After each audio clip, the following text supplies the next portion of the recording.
오늘 저는 데살로니가 전서 5장 1절에서 3절 말씀을 가지고 성경에서 사도들이 계시한 마지막 시대의 징조들, 이러한 제목으로 2주 전이죠. 2주 전에 바로 복음서에서 우리 주님께서 우리에게 이 마지막 시대에 나타나는 이 징조에 대한 말씀을 나눴습니다. 그 복음서에서는 우리 주님이 직접 우리에게 말씀하신 것이고, 이제 사도들이 주님께 계시를 받아 이 마지막 시대에 어떠한 징조가 있을까, 이런 내용을 가지고 한번 말씀을 나누겠습니다. 저는 교회 사역자로서 또 성도들을 인도하는 목자로서 제가 참 이렇게 두려워하는 말씀이 하나 있어요. 두려워하는 말씀. 그 중에 하나가 이 마태복음 23장 13절 말씀입니다. 한번 다 같이 한번 읽어볼까요? 화했을진저 외식하는 서기관들과 바리새인들이여, 너희는 천국 문을 사람들 앞에 닫고 너희도 들어가지 않고 들어가려는 자도 들어가지 못하게 하는 도다. 이렇게 말씀합니다. 화했을진저 외식하는 서기관들과 바리새인들이여. 여기 나오는 외식하는 서기관과 바리새인들을 말합니다. 사실 이 서기관과 바리새인들은 아주 성경 지식에, 구약 성경에 아주 능통한 자들입니다. 나름대로 성경을 잘 아는 자들입니다. 그런데 우리 주님은 그들에 대해서 외식하는 자다, 이렇게 말씀을 하시죠. 이 시대로 말하면 교회 사역자들에게 주님이 우리에게 하시는 그러한 말씀이죠. 성경적인 어떠한 지식은 알고 교리는 알지만 이들이 왜 외식하는 자가 됐을까? 아마 이들은 성경 지식은 알고 있었지만 시대를 읽을 수 있는 눈이 없었기 때문에 그렇습니다. 우린 이 마지막 시대에 기본적인 성경의 교리와 지식도 알아야겠지만 이 시대가 어떠한 시대인가, 시대를 읽어낼 수 있는 성도가 돼야 됩니다. 특별히 이 목회자들은 성도들에게 성경 지식을 넘어서 시대를 읽을 수 있는 눈들을 열어줘야 된다. 그럴 때 우리는 참된 하나님의 일꾼이라고 말씀을 드릴 수 있습니다. 왜냐하면 그 당시에 메시아 그리스도가 이 땅에 이미 오셨습니다. 이 말씀을 하신 분도 우리 주님이십니다. 그런데 이 서기관과 이 바리새인들은 성경 지식은 알고 있는데 성경에서 계시하고 말씀하신 그 그리스도 메시아가 오셨는데도 그것을 알지 못했고 깨닫지 못했고 결국 그 메시아를 십자가에 못 박아 죽입니다. 그래서 우리 주님은 그들을 향해서 외식하는 서기관과 바리새인들이여 말씀하시고 너에게 화가 있을 것이다. 이 말씀을 이렇게 보게 되면 저에게 또 우리 사역자들에게 주시는 그런 말씀이 아닌가. 오늘 말씀의 내용이 그런 거죠. 너희는 천국 문을 사람들 앞에서 문을 닫아버리고 또 너희도 들어가지도 않고 또 들어가라 하는 자도 들어가지 못하게 한다. 바로 우리는 하나님의 구원과 천국의 보상을 확실히 알아야 됩니다. 그럴 때 이 마지막 때 믿음으로 승리하게 될 줄 믿습니다. 오늘 저는 이제 사도들이 이 마지막 시대 징조에 대한 계시받은 내용들이 무엇인가를 보겠습니다. 첫 번째 이 사도 중에 한 사람은 사도 바울이죠. 사도 바울은 이 마지막 시대에 어떠한 징조가 있다고 우리에게 말씀하는가. 일단은 사도 바울은 먼저 이 마지막 시대에 사람들의 정신적인, 심리적인, 영적인 상태를 우리에게 말씀해 줍니다. 여러분들의 요즘의 정신적인 상태, 심리적인 마음의 상태, 영적인 상태는 어떨까요? 우리 디모데 후서 3장 1절부터 5절에 여기에서 말하는 이 고통들은 육신적인 고통도 포함되지만 사실 우리 정신적이고 영적인 고통을 말합니다. 다 같이 한번 읽어보면 너는 이것을 알라. 말세에 고통하는 때가 이르러 사람들이 자기를 사랑하며 돈을 사랑하며 자랑하며 교만하며 비방하며 부모를 거역하며 감사하지 아니하며 거룩하지 아니하며 무정하며 원통함을 풀지 아니하며 모함하며 절제하지 못하며 사나우며 선한 것을 좋아하지 아니하며 배신하며 조급하며 자만하며 쾌락 사랑하기를 하나님 사랑하는 것보다 더하며 경건의 모양은 있으나 경건의 능력은 부인하니 이 같은 자들에게서 내가 돌아서라.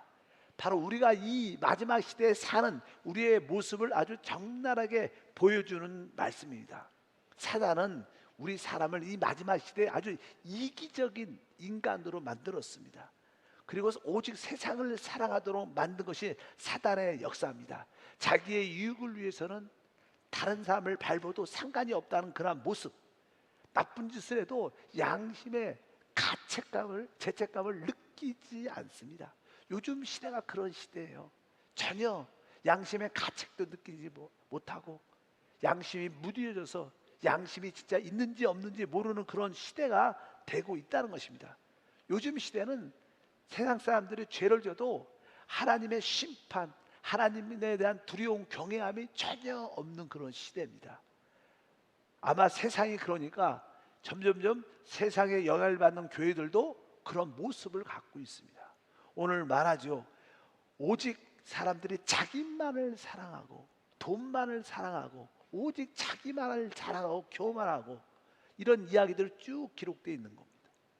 여러분들의 심리적인 정신적인 마음의 대부분 상태가 이런 것과 비춰볼 때는 비슷한 모습을 갖고 있는 거예요. 옛날만 해도 사람들의 마음의 심리적인 상태가 이렇지 않았는데 요즘엔 너무 마음적으로 심리적으로 사람들이 피폐해 있어서 얼마나 예민하고 아주 무서운지 건드리지 못해요.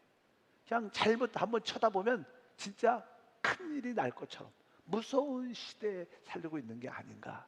이러한 심리적이고 정신적인 상태를 보면 이 시대가 진짜 마지막은 마지막 같다. 이런 것을 우리가 많이 느낍니다. 이 사도 바울은 두 번째 이 마지막 시대에 어떠한 모습을 갖고 있다고 말씀합니까? 두 번째 보니까 이 데살로니가 전서입니다. 5장 1절부터 3절 말씀을 읽어보면 형제들아 때와 시기에 관하여는 너희에게 쓸 것이 없음은 주의 날이 밤에 도둑같이 이를 줄 너희가 너희 자신이 자세히 알기 때문이라. 그들이 편안하다 안전하다 할 그때 임신한 여자에게 해산의 고통이 이른 것 같이 멸망이 갑자기 그들에게 이르르니 결코 피하지 못하리라. 이렇게 오늘 말씀에 보게 되면 바로 안전하다, 평안하다. 지금 요즘 우리가 코로나19 때문에 너무나 두려움과 염려와 걱정이 많죠. 뭐 정치적인 것을 넘어서 특별히 경제적으로 사회적으로 모든 생활이 어렵습니다. 근데 이제 시간이 점점 지나면서 이 코로나19도 좀 일반적인 감기처럼 그렇게 될 것입니다.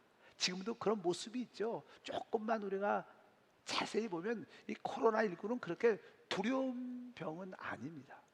요즘에는 뭐 코로나19 때문에 죽었다 이런 이야기는 그렇게 많지 않죠. 특별히 그냥 백신을 맞고 잘못된 분들이 있다 이런 이야기는 많이 나오지만 사실 이제는 이 코로나19의 치사율은 그렇게 높지 않습니다. 그냥 일반적인 감기 수준. 이제 먹는 약이 나오면 이제 웬만하면 뭐 위드 코로나 그래서 같이 그냥 감기처럼 일상적으로 좀 몸이 아프면 스스로 집에서 한 1, 2주 격리해서 이겨내고 그런 시대가 되면서 이제 조금씩 경제적으로 좀 좋아질 수도 있는 것처럼 그러면서 이제 평화하다 안전한 시대가 됐습니다. 드디어 코로나도 가라앉았습니다. 이제 세상이 좋아지고 밝은 시대가 다시 시작됐습니다. 그러면서 이제 누군가가 이제 이 세계 단일 정부를 만드는 어떤 사람이 그런 일을 이끌어 갈 겁니다. 이제 세상에 평화가 왔습니다. 드디어 안전합니다. 그러면서 이제 이렇게 말하는 그런 시대가 옵니다. 그 시간이 길지는 않겠지만 아주 일시적인 그런 평화와 안전한 그런 사람들이 마음으로 다 편안함을 느낄 그럴 때 성경에 보니까 해산의 고통이 이른같이 멸망이 갑자기 그들에게 다가올 것이라고 말씀을 하죠. 여기서 이제 사도 바울은 여기서 평안하다, 안전하다 할 때 앞으로 이 세계 단일 정부가 이끌어져 가면서 세계를 이끌어가는 한 지도자가 나와서 그가 평화의 조약을 맺으면서 이제 우리 지구가, 우리 모두 인류가 하나가 될 때 참된 평화와 안전을 누릴 수 있다. 그러면서 이 세계를 이렇게 이끌어가는 그런 시대가 와서 특별히 그는 평화와 안전을 모태로 해서 강력하게 사람들을 이끌어 간다고 성경에서 말씀합니다. 그런데 이것은 사실 성경에 보게 되면 그것은 일시적인 평화고 일시적인 안전입니다. 결국 그 짧은 시간 3년 반 동안 그런 시간이 있지만 그 후에는 큰 환란이 성경에서 올 거라고 말씀을 하죠. 요즘 시대는요, 지난번에도 말씀했지만 4차 산업혁명 시대라고 보통 말씀합니다. 거기에 여러 가지가 많이 포함되어 있습니다. 뭐 유전자 공학 이것도 포함이 되어 있고, 뭐 AI, 나노 이런 여러 가지들이 많이 최고로 발달.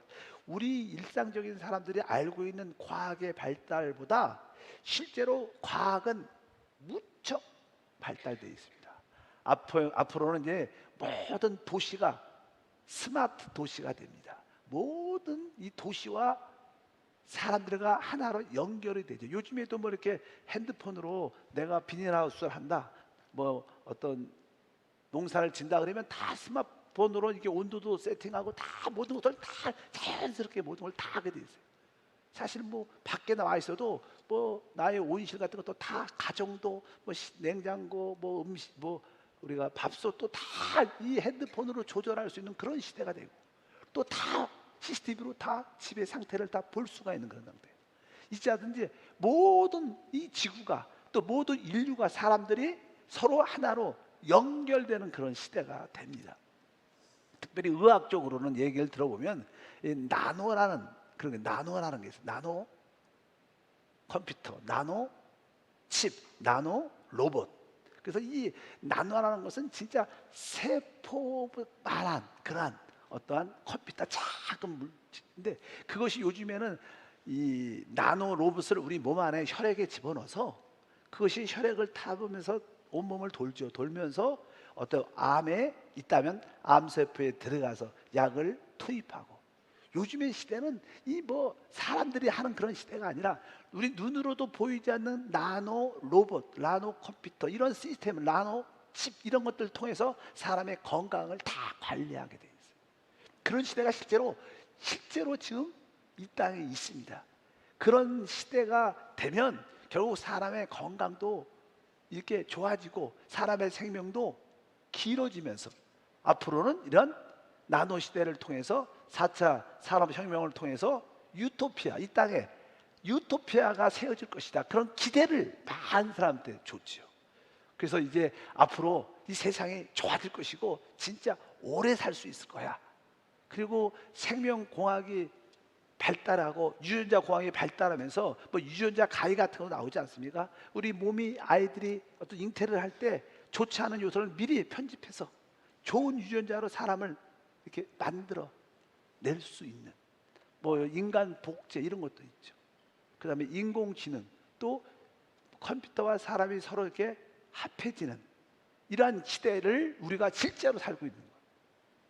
이런 시대가 우리에게 어떠한 평화와 안전을 갖다 줄 것 같지만 사실은 그럴 때 성경에선 끝이 온다고 말씀을 합니다. 그래서 과학이 발달할수록 우리는 이 마지막 때 우리 귀에 어떤 지도자가 나타나서 평화를 계속 외치고 앞으로 이제는 안전한 그런 시대, 세상이 온다 이런 소리가 점점점 있을 때, 아, 이때가 마지막 때구나, 이것을 우리에게 깨달으라고 주님이 말씀하신 줄 믿습니다. 그래서 오늘 말씀에 평화하다, 평화하다, 안전하다, 안전할 때 바로 멸망이 다가오는 것이다, 이렇게 사도 바울은 말씀합니다.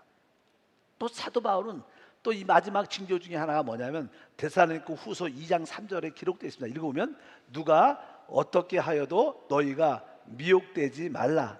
먼저 배교하는 일이 있고 저 불법의 사람 곧 멸망의 아들이 나타나기 전에는 그날에 이르지 아니하리니. 그러니까 이 마지막 세상의 심판과 종말이 오기 전에 먼저 배도하는 일이 있어야 되고, 그리고 멸망의 아들, 뭐 우리가 말할 때는 적그리스도가 이 땅에 나타나야 이 세상이 끝이 온다고 말씀하는 것입니다. 여기 배도라고 말합니다. 배도. 너희가 미혹되지 말라. 먼저 배교하는 일이 있어요. 배교, 배도 같은 말이죠. 이 배도라는 말, 배교라는 말은 다른 뜻이 아니라 하나님에 대해, 하나님 말씀에서 떨어져 나가는 것, 또 하나님 말씀을 거짓으로 전하는 것, 하나님을 대적하는 그런 행위를 말하죠. 원래 이제는 초대교회 이후에 항상 배교하는 자들이 부분적으로 항상 나타났습니다. 근데 여기서 말하는 이 배교는 이 마지막 시대는 아주 전체적인 모든 사람들이 다 하나님을 믿는다고 말하는 모든 사람들이, 대부분 사람들이 배교를 하게 된다는 거예요. 그래서 이것이, 이 배교가 무엇을 의미하는가? 그래서 보통 이제는 성경 종말론자 중에서는 이제는 우리가 알다시피 이 WCC라고 우리가 많이 배웠습니다. 뭐 세계 교회 협의회라 그러죠. WCC, 또 그다음에 WEA, 세계 복음주의 연맹, 이런 것들이 이제 종교 다원주의, 그러니까 이 다원주의라는 의미는요, 모든 단체와 그들이 주장하는 어떠한 사상이나 가치관을 서로 인정해 주는 겁니다. 그들의 가치를 이렇게 서로 무시하자. 원래 우리 예수를 믿는 예수교는 오직 주 예수만의 구원을 갖고 있어요. 예수만이 그리스도입니다. 예수만이 우리의 하나님이셔요. 우리는 이것을 타협하지 않죠. 그런데 이제 이 마지막 시대는 종교 다원주의, 모든 종교에는 다 구원이 있다는 건 나름대로. 하나님은 한 분이신데 결국 여기서 왼쪽에서 밑에서 위에서 같이 쭉 올라가다 보면 다 똑같은 하나님을 만나니까 각자 종교에는 다 그리스도가 있다는 거예요. 그리스도가. 그래서 그 그리스도, 각자의 종교의 그리스도를 통해서 하나님을 다 만날 수 있다는 거예요. 그것은 사실 잘못된 거죠.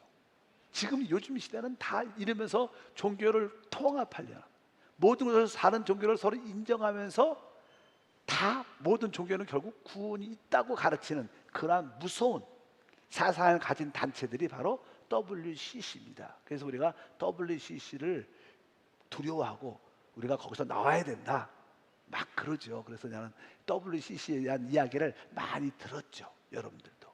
그래서 옛날에 한국에서도 부산인가 몇 년도에 WCC 행사를 했었어요. 그래서 나는 그 행사를 할 때 이 모든 한국 모든 교단의 수장들이, 책임자들이 거기에 참석했죠.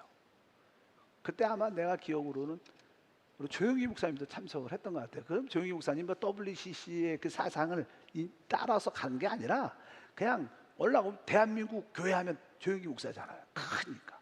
그리고 다 인정하니까 세계적으로. 그래서 거기에 참석을 했는데, 그래서 나는 WCC에 대한 아주 강력한 반대하는 사람들이 왜 거기를 참석했냐, 그러면서 이 여의도 순복음교회도 그 WCC에 가입한 이단이다. 근데 실제로 그렇지 않죠. 그래서 우리 아마 조영기 목사님도 여의도 순복음에서도 성명서를 몇 번 냈어요. 우리는 WCC에 가입한 적도 없고, 이렇게 성명서 몇 번 냈는데 종종 순복음교회는 WCC에 가입돼 있다 이렇게 많이 말하죠. 근데 실제로 많은 교단들 중에 WCC에 가입한 사람들이 있어서, 그래서 보통 이 배교를 말할 때, 배도를 말할 때 이 WCC에 가입한 모든 교회들은 다 주님을 배도했다, 배교했다 이렇게 강하게 말을 하고 있습니다.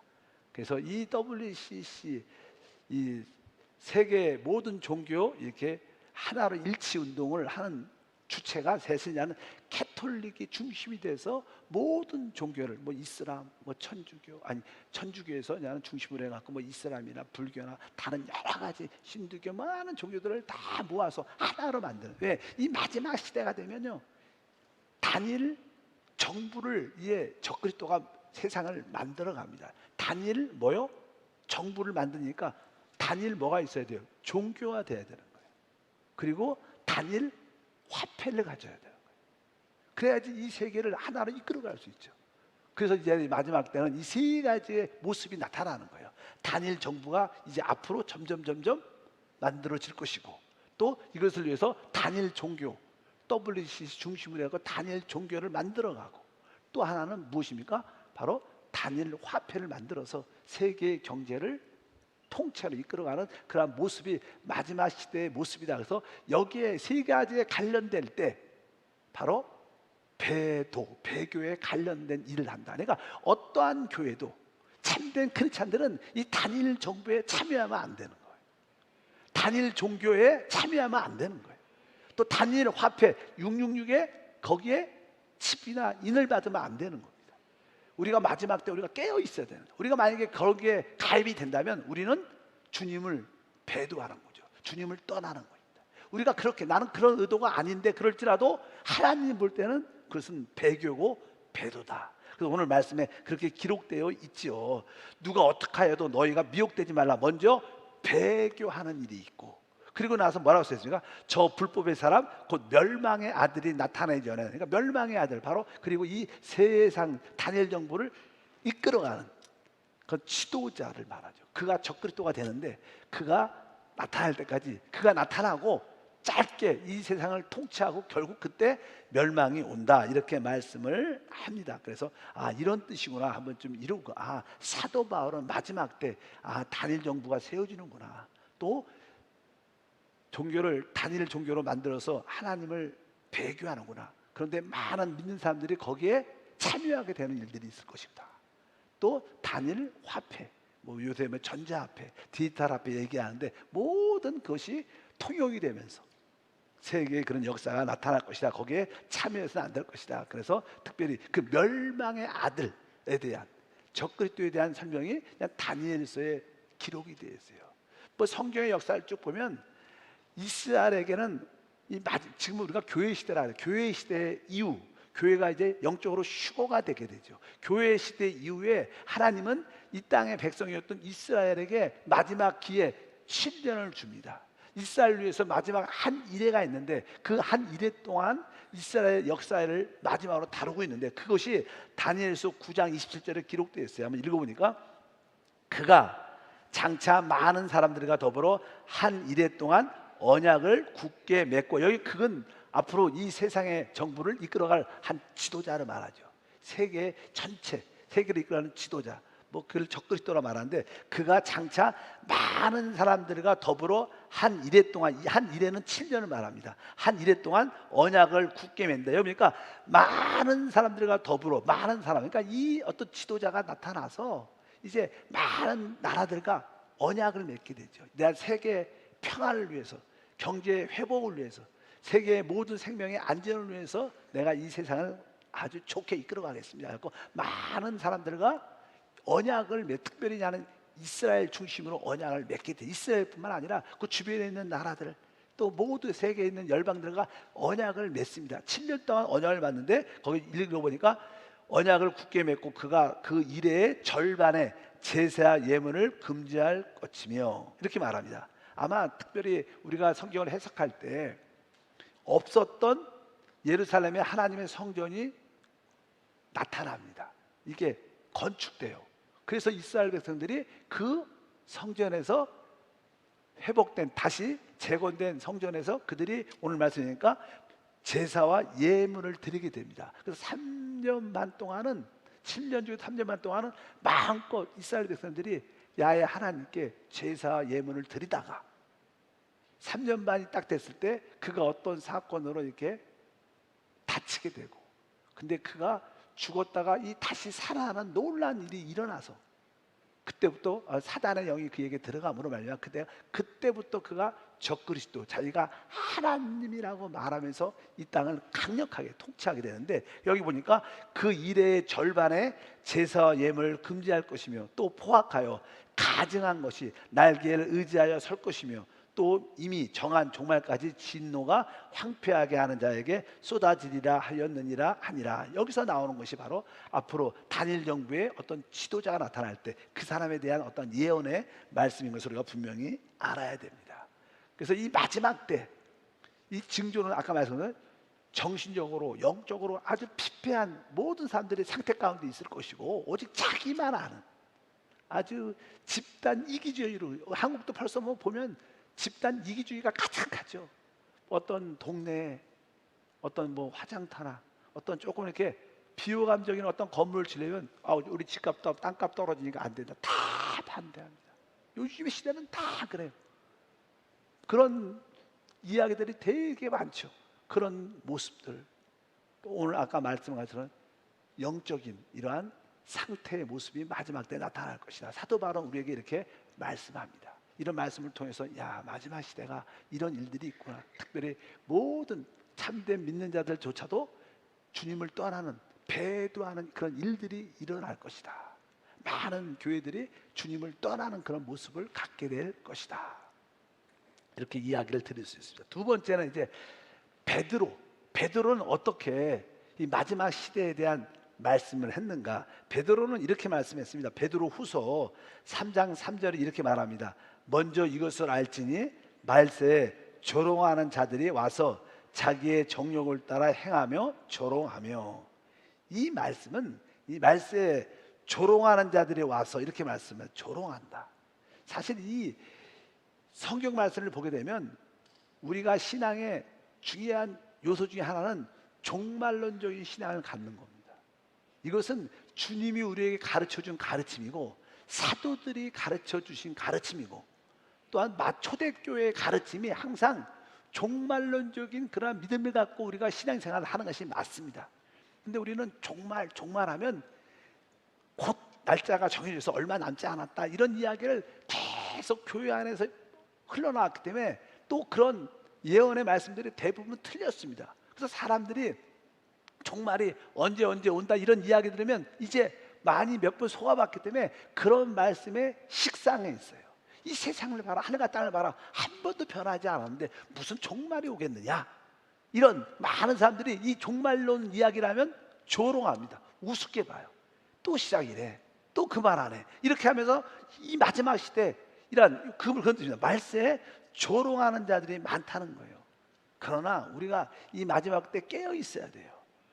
우리가 그 시기와 때는 알지 못하지만 항상 종말론적인 그런 의식을 갖고 하루하루를 살아가야 우리 마지막 때 우리가 이기는 자가 될 줄 믿습니다.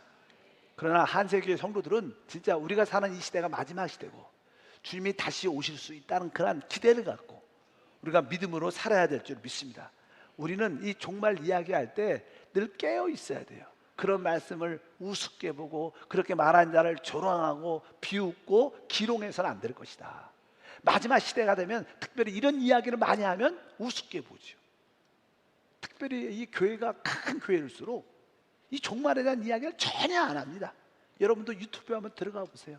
뭐 어떤 목사님들이 종말에 대한 이야기를 할 때 아주 한국에서 유명한 교회들, 큰 교회들은 전혀 목사님들 설교에 그런 얘기를 전혀 안 해요. 왜? 그런 이야기를 하면 많은 사람들이 조롱하고 비웃으니까 아예 그런 말을 하지도 않습니다. 또 그런 거에 관심이 있지도 않아요. 뭐 우리 한세교회는 그렇게 안 크니까 하죠. 그러니까 어쩌든지 이 마지막 시대에 너무나 이 종말론에 대한 이야기를 마지막 시대에 이야기하면 사람들이 비웃고 우습고 그런 시대가 된다는 거예요. 그러나 여러분들 모두에게 영적인 눈이 깨었기를 주영으로 축복합니다. 그리고 베드로는 한 가지 더 말하는데 3장 7절에 이렇게 말합니다. 이제 하늘과 땅은 그 동일한 말씀으로 불사르기 위하여 보호하신 바 되어 경건하지 아니한 사람들의 심판과 멸망의 날까지 보존하여 두신 것이라. 원래 하나님이 이 땅에 죄악이 관영해질 때 하나님이 물로 한 분을 심판하셨습니다. 근데 오늘 베드로는 다시 한번 하나님의 계시의 말씀을 받고 마지막 때 하나님은 불로 이 세상을 다시 한번 심판할 것이다, 이런 뜻입니다. 그래서 우리가 알다시피 이 세상에 만약에 전쟁이 있다면 이 마지막 전쟁은 핵전쟁이 될 거다. 그래서 뭐 전술핵, 아주 부분 핵들이 많잖아요 세상에. 그러니까 조금 어떤 잘못된 이 오해로 말미암아 핵전쟁이 일어날 가능성이 항상 많죠. 중동도 그렇고 이란도 그렇고 북한도 그렇고 많은 나라들이 핵의 위험을 다 갖고 있습니다. 그렇기 때문에 여기에 보면 바로 마지막 말씀으로 불사르기 위하여, 그러니까 이런 마지막 때는 하나님의 이 핵전쟁을 통해서 이 땅이 심판을 받는구나, 이런 말씀을 베드로가 이렇게 기록을 한 거예요. 그래서 그 2000년 전에 어떻게 핵전쟁을 알 수 있었을까, 이런 생각도 우리가 한번 좀 해볼 필요가 있다, 이렇게 말씀하고, 세 번째 이제는 이 유다라는 이 하나님의 사도가, 여기서 나오는 유다는요, 예수님의 육신의 진짜 형제죠. 육신의 형제. 육신의 형제 그 유다가 이제는 말씀을 합니다. 한번 1장 18절의 말씀에 보면 이렇게 써 있습니다. 그들이 너희에게 말하기를 마지막 때에 자기의 경건하지 않는 정욕대로 행하며 조롱하는 자들이 있으리라 하였나니, 여기 보니까 경건하지 않는 정욕대로 행한다. 이 마지막 시대는 사람들이 오직 육체의 정욕대로 행하는 시대가 된다는 거예요. 내가 하고 싶은 대로 사는 겁니다.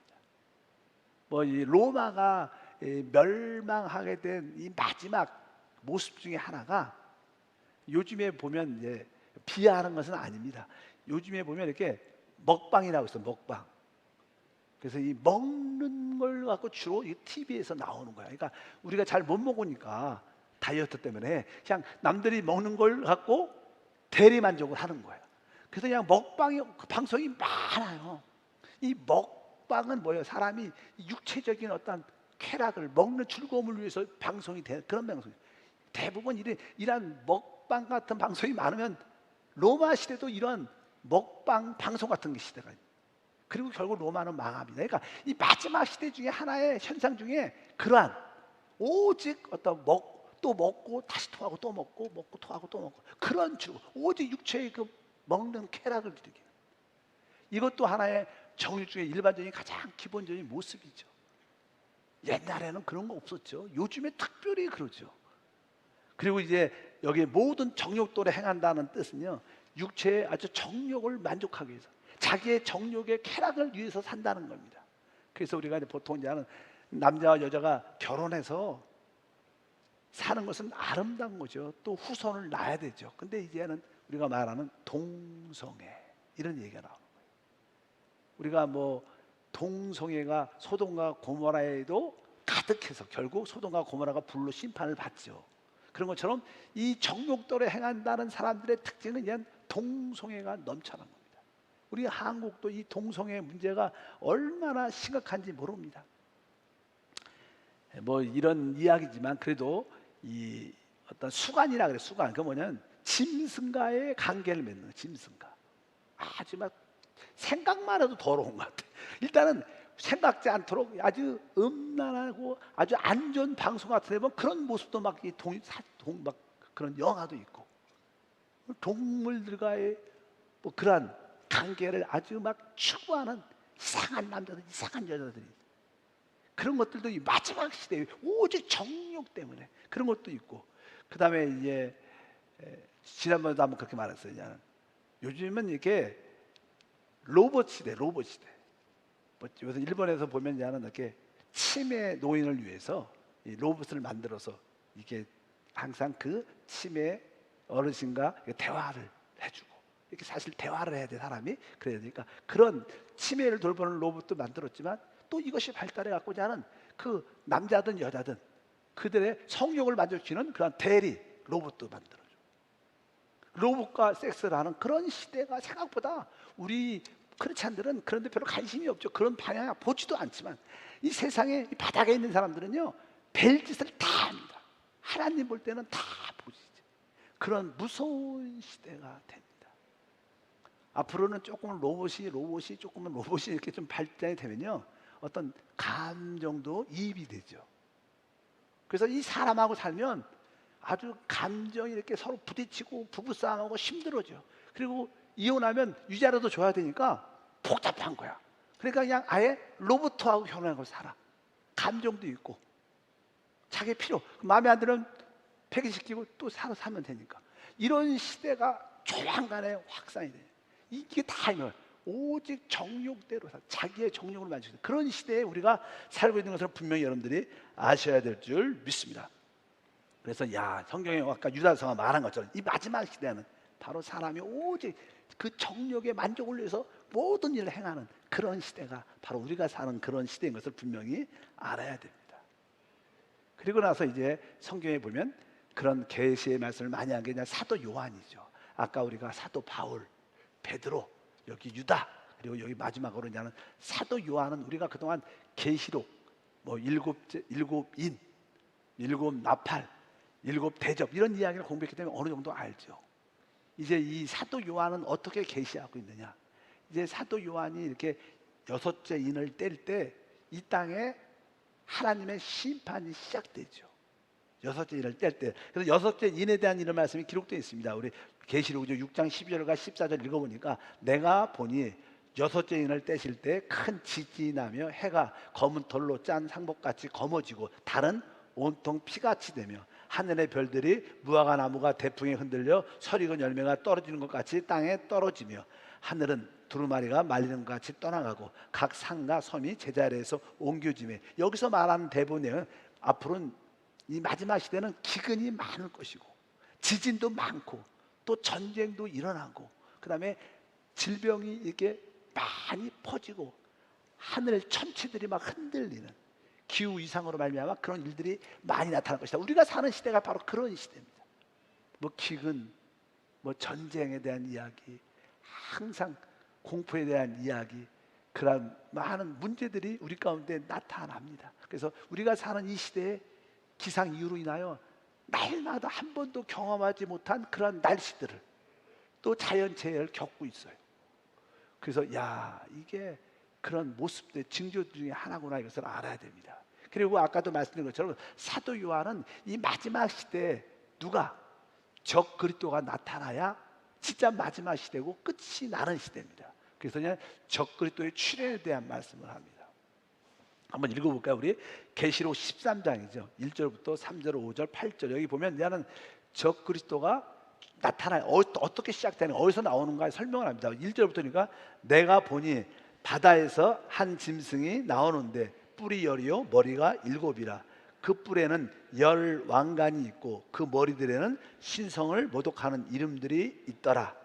그의 머리 하나가 상하여 죽게 된 것 같더니 그 죽게 되었던 상처가 나음에 온 땅이 놀랍게 여겨 짐승을 따르고 용이 짐승에게 권세를 주므로 용에게 경배하여 짐승에게 경배하여 이르되 누가 이 짐승과 같으냐 누가 능히 이와 더불어 싸우리여 하더라.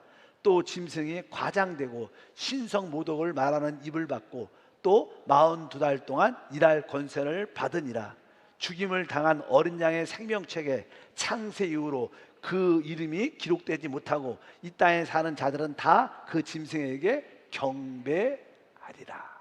여기서 보니까 바다에서 한 짐승이 올라온다. 보통 바다하면 이방인 땅을 말합니다. 그래서 아마 이 적그리스도는 짐승을 적그리스도라고 말하는데 이 짐승 정부가 앞으로 이 땅에 세워질 텐데 그 짐승은 아마 이방인 중에 한 사람이 될 것이다. 그래서 유럽인 중에 한 사람이 될 것이라고 생각을 많이 하죠. 뭐 유럽인 중에는 뭐 유럽인은 뭐 미국 사람 중에서도 유럽인이 될 수 있죠. 어쩌든지 미국에서 나오든지 유럽에서 나오든지 어떠한 이방인 중에 한 사람이 적그리스도로 드러날 것이다. 여기 보니까 이렇게 기록되어 있습니다. 그의 머리가 하나 상하여 죽게 된 것 같으니 죽게 됐던 그 상처가 나서 아까 말했죠. 3년 반 동안은 잘 사역을 하다가 3년 반쯤 될 때 어떤 사고로 인하여 거의 죽게 됩니다. 근데 그 죽게 된 그 상처가 나와서 이 사람이 부활한 것처럼 다시 살아나는 거예요. 이 사단이 그에게 생명을 주고 사단이 그에게 사단의 영을 집어넣습니다. 그때부터 이제 자기가 사람의 모습은 똑같은데 사람이 달라진 거예요. 이제 그 사람이 죽었는데 이 사단이 사단의 영을 집어넣으니까 이 사람이 살아나서 이제 내가 하나님이다 그러면서 이제 강력하게 세계를 강력하게 이끌어가는 그냥 적그리스도의 모습을 나타내게 되죠. 그래서 그가 42달 동안 일할 3년 반 동안 이 세상을 통치하는 그런 기한을 갖게 되는 그런 마지막 짐승의 정부, 이 적그리스도의 정부는 3년 반 동안 강력하게 이 세상을 핍박하면서 세상을 강력하게 이끌어갈 것이다. 지금 우리가 지금 코로나19로 여러 가지 통제를 많이 받고 있는데 앞으로 그때는 모든 것이 다 통제될 겁니다. 뭐 이게 이탈리아도 그렇고 프랑스도 그렇고 요즘에는 이렇게 그 이러한 과정에 가는 거예요. 이렇게 코로나 백신을 맞지 않으면 어떤 마트나 단체적인 공공공사에 못 들어가요. 앞으로는. 왜? 다 그래서 이제 모든 국민들은 한국은 좀 늦게 하지만 미국도 그렇고 유럽은 백신 여권을 다 백신 맞았다는 여권을 다 표시를 하게 돼 있어요. 그래서 이제 백신을 안 맞은 사람들은 일반적인 그러한 곳에 갈 수가 없는 거예요. 핍박이 있게 되죠. 그것은 백신이 666이다 이런 뜻이 아니라 앞으로 이게 통제 사회가 그렇게 가는 거예요. 이게 통제할 수 있는 그런 사회. 그런 시간이 쭉 지나면서 이제 여러분들이 백신 여권을 맞았다는 표를 받아야 될 거예요. 요즘은 종이로 갖고 다니지만 요즘엔 우리 한국은 이렇게 QR 코드를 대면 딱 나오죠. 백신 완료, 2차 접종까지 다 마쳤습니다. 그리고 확인을 하죠. 요즘엔 한국도 이제 음식점에 4사람 이상 못 들어가잖아요. 그러나 백신을 다 맞았다, 2차까지 다 접종했다는 거예요. 6명 이상 앉아도 다 돼요. 허락이 되죠. 그러니까 맞은 사람과 맞지 않은 사람을 통제하는 것처럼 앞으로는 이 모든 것을 통제하기 위한 그런 수단이 발전된다는 거예요. 앞으로는 모든 사람들이 다 통제될 거라고 말씀을 합니다. 그래서 여기에 보니까 생명책에 기록되지 않은 사람들은 다 그 적그리스도를 경배하게 될 것이다. 무서운 말이죠. 그러니까 우리는 이미 주님의 생명책 이름이 기록되어 있어요. 그런데 우리는 아마 경배하지 않을 겁니다. 그러나 구원받지 못한 사람들은 다 그 짐승을 경배하게 될 것이다. 이렇게 이 마지막 시대 사도 요한은 이 바로 적그리스도가 나타나고 그가 3년 반 동안 이 땅을 다스리고 세상이 끝이 온다, 이렇게 말씀을 하고 있습니다. 여러분 모두에게 그런 지혜와 깨달음이 있기를 축복합니다. 근데 이 적그리스도가 3년 반 동안 이 세상을 이끌고 세상의 종말이 오는데 이 적그리스도 혼자 일하는 게 아닙니다. 항상 적그리스도가 이 세상의 왕으로서 이끌어갈 때 그를 이끌어주는 거짓 선지자가 또 한 사람 나타나요. 그도 짐승이라고 말합니다. 거기에 뒤에 나옵니다. 우리 11절부터 보면 이렇게 기록되어 있습니다. 내가 봄에 또 다른 짐승이, 다른 짐승이 어디서 올라와요? 땅에서 올라오니 어린 양같이 두 뿔이 있고 용처럼 말을 하더라. 여기 이렇게만 다른 짐승인데 그가 땅에서 올라와요. 땅에서. 땅은 보통 우리가 아까 바다는 이방인을 말하고 땅은 유대인을 말합니다. 그래서 보통 성경을 해석하는 사람들은 유대인 중에서 거짓 선지자가 나올 거다. 거짓 선지자가 나와서 아주 이 사람을 아주 모든 사람들로 하여금 이 선지자니까 놀라운, 이 선지자니까 뭐 랍비, 뭐 놀라운 어떤 선지자쯤 돼서 이 사람이 바로 이 첫 번째 나온 그 짐승, 이분이 바로 우리를 구원할 그리스도 하나님이라고 강력하게 말을 하죠. 읽어보니까 12절에 그가 먼저 나온 짐승의 모든 권세를 그 앞에서 행하고 땅과 땅에 사는 자들은 처음 짐승에게 경배하게 하니 곧 죽게 되었던 상처가 나은 자니라. 큰 이적을 행하되 심지어 사람들 앞에서 불이 하늘에서부터 땅에 내려오게도 하고 짐승 앞에서 받은 바 이적을 행함으로 땅에 거하는 자들을 미혹하며 땅에 거하는 자들에게 이르기를 칼에 상하였다가 살아난 짐승을 위하여 우상을 만들라 하더라. 이 적그리스도가 결국에요, 아까 말한 이 거짓 선지자가 적그리스도의 우상을 만들어서 그를 성전에 우상을 놓고 그를 다 경배하라고 말하는 것입니다. 그가 권세를 받아 그 짐승의 우상에게 생기를 주어 그 짐승의 우상으로 말하게 하고 또 짐승의 우상에게 경배하지 아니하는 자는 몇이든지 다 죽이게 하더라. 그가 모든 자 곧 작은 자나 큰 자나 부자나 가난한 자나 자유인이나 종들에게 그 오른손에나 이마에 표를 받게 하고 누구든지 이 표를 가진 자 외에는 매매를 못하게 하니 이 표는 곧 짐승의 이름이나 그 이름의 수라. 지혜가 여기 있으니 총명한 자는 그 짐승의 수를 세어보라. 그것은 사람의 수니 그의 수는 666이니라. 그래서 이 거짓 선자가 아까 그 적그리스도를 우상을 만들고 그리고 모든 사람들이 다 그를 경배하게 만들고 또 짐승의 표를 만들어서 표를 다 받게 합니다. 그 짐승의 표를 받아야지 모든 물건을 사고 팔 수 있는 그런 일이 됩니다. 근데 이것을 받지 않는 모든 사람들은 다 죽인다고 써 있어요. 그래서 이제 세계 단일 정부가 세워지는 거예요. 세계 단일 정부가 세워질 때 그 지도자를 따르기 위해서 우리 모든 시스템이 단일 정부가 아까 말했죠. 단일 종교와 단일 화폐. 돈이 이제는 우리가 이 카드처럼 우리 손에 어디 우리 몸 안에 뭐 손 안에 뭐 이렇게 뭐 손 밖에 있는 게 아니라 손 이렇게 손바닥인지 손 등인지 이렇게 보이지 않게 나노칩이 딱 들어가죠. 이마에 들어가서 아주 작은 거니까. 그래서 이제는 어디 마트에 들어가도 그냥 자동으로 계산이 착착 되죠. 얼마나 편해요. 그러니까 이 앞으로 이 세상 정부의 지도자는 우리 모든 인류가 하나가 되고 더 평화하고 안전하기 위해서 이런 생활이 돼야 된다. 또 이 나노칩 안에는 아까 말한 것처럼 백신을 맞았다는 유무, 또 나의 건강의 모든 상태, 나의 모든 정보, 나의 모든 재산들이 다 여기에 세팅되어 있어요. 그래서 이 사람에 대해서 모든 것을 알 수 있죠. 또 이분이 혹시 아프면 어떤 질병을 앓고 있다, 그런 내용도 다 들어가 있어요. 그것을 넘어서 이 짐승의 표는 바로 우리가 요즘에 핸드폰을 갖고 있으면요, 그 핸드폰은 칩이라는 게 있어요. 작은 칩이. 그 칩이 있기 때문에 내가 어디에 있는지를 다 압니다. 요즘에 이렇게 혹시 코로나19 때문에 확진돼서 아니면 아주 밀접 접촉해서 자가격리한 사람들이 있어, 집에서. 그러면 거기서 이제는 앱을 하나 딱 깔아주면 전화가 와요.